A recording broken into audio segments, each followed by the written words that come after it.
Sending out greets to all you TorontoThumbs.com users. Today we're at Funland in Toronto and checking things out. My name is Syd Bolton from the Personal Computer Museum, and I thought we'd come down here today and see exactly what's happening as 46 years of history is going down to the last quarter.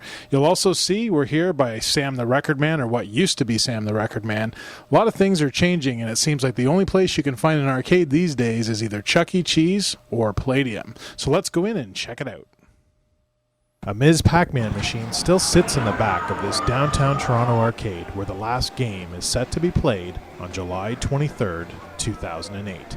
A similar machine was here almost 25 years ago at the height of the arcade boom. So was Dragon's Lair, the first video game that required 2 quarters to play. In those days, the arcade experience was something unique.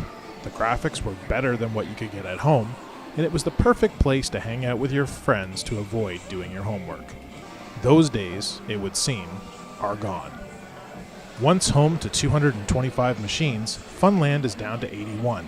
They used to get a couple of new machines every month, but with the decline of manufacturers producing new games, the owners at Funland were lucky to get a new game every year. Understandably, it's the lack of new and interesting games that are keeping the customers away. The location has certainly been good to Funland.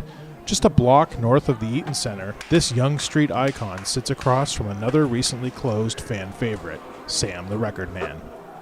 The winds of change aren't always bad.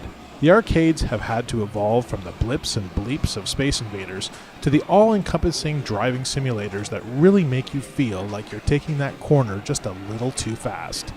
It just seems the home experience has caught up again with what you'd find in the arcade when the Nintendo Wii was introduced.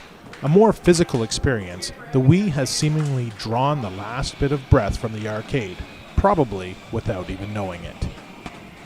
At one point, Funland had the highest-earning Gauntlet arcade game in the world. Bringing in more than $3,000 a week, Atari confirmed that this was more than any other machine they were aware of. Because Gauntlet lets you play with other people and continue your game, it was often busy over 15 hours a day. The idea of playing with your friends or even strangers that you met at Funland was certainly exciting, but with the advent of online games at home now, the appeal of this has certainly kept more and more people out of the arcade. Funland has always brought in the teenagers and, in the end, its ultimate evolution will continue the trend. The space will become a clothing and accessory store targeted for teens, and, in an ironic way, it is coming full circle. For those that have fond memories of wasted hours at Funland, it will be a sad day when the last gauntlet falls, if you pardon the pun. Go